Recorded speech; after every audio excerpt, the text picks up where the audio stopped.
Hi guys, happy Saturday. I know last week's video was kind of long, so this week I just want to bring you a short and sweet video about Freestalls, because if you're not in the dairy industry, you probably don't know what I mean when I say Freestalls. So we're just going to go over that quick today.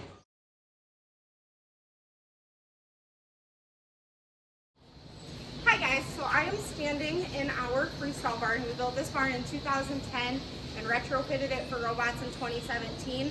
This is a 5-row barn, but we added the 5th row when we retrofitted. So a freestall is this space in between here and here where a cow lays down. We bed with deep sand bedding. So underneath our freestalls, there's nothing but sand. You can also have mattresses, and you can have cement under your sand. So for us, the deep sand bedding works really well. It's good on the cow's joints. It's comfortable. It keeps them cool in the summertime. We clean the stalls every day with a rake or a shovel, and then every other week we refill them with sand, which is what we've done today. So you can see right now there's no cows on this freestall alley because I just haven't let them back yet so I can record this video.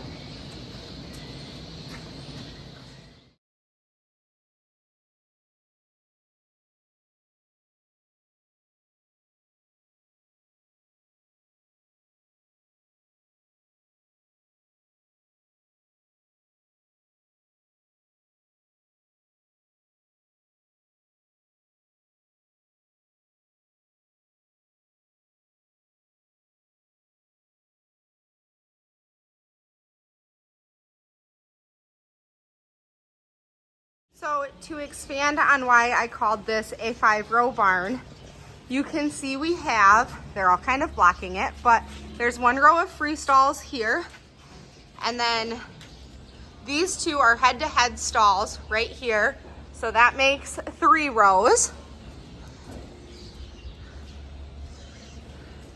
And then we have a center feed alley. So 3 rows over here, 2 rows of freestalls right here, center feed alley where everybody can eat. We don't have headlocks, so they just have neck rails that they put their heads through to eat. We scrape the alleys, so the cement part, once a day with our skid steer. There's a robot back here and 2 up there at the other end. We have doors at the end of the barn. That's what we scrape through. Our manure pits back there. But there's also, so on that end of the barn and that side of the barn, there are curtains that we roll up in the spring and then we roll them back down in the fall. So this is like really open air. We get a really good breeze through here in the summertime. We do also have fans in here that we can turn on in the summer. But the freestalls, here's a cow laying down. So our freestalls are sized for our cattle. So there's a certain measurement from front to back that we hit. There's a certain measurement side to side. And then the neck rail, the pipe that runs up above, is sized specific to. From farm to farm, you might find different freestall sizes because people have different cow sizes. So we run we run on the larger end of cows. So our freestalls are larger than the average, but it makes it so our cows are really comfortable. When we get a big cow, she's not squished.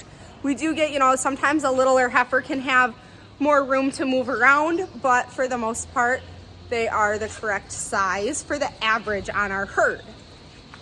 You can see, so that cow's getting up. Lots of cows laying down. They just look comfortable. They're not squished. They've got nice clean bedding today, so that actually makes them lay a little bit towards the edge of the stall until they get them leveled out, but they'll have them leveled out by tomorrow just from getting up and down. Freestalls are not the only way to house dairy cows, but I will say in the United States is probably the most popular way.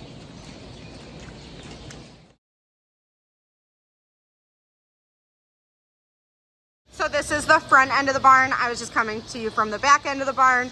You can see there's still 2 stalls, center feed alley, and then the 3 stalls over there.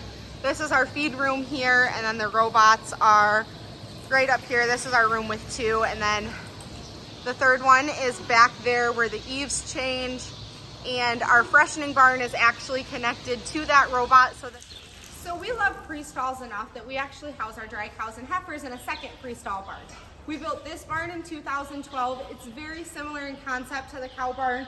We've got 2 rows of stalls, center feed alley, 2 rows of stalls. The biggest difference on this barn is that on the ends, they can't cross, so everything's separate. These stalls are smaller than that barn because the animals are smaller. I will get to So you can see, I'm gonna reach up above here. You can see how much smaller these ones are compared to the cow barn. And as this barn goes, I'm kind of standing on their feed bunk, so they don't really love it, but from that end to this end to this end to this end, they get just a little bit progressively bigger as they go. And then the stalls on this side are bigger, but still not quite as big as the dry cow or as the regular milk cow barn. Thanks for tuning into this week's episodes about Freestall. So I hope that if you're new to the dairy industry, you learned a little bit more about how we keep our cows happy. And I hope if you're part of the dairy industry that it was cool to see how somebody else's barn is designed.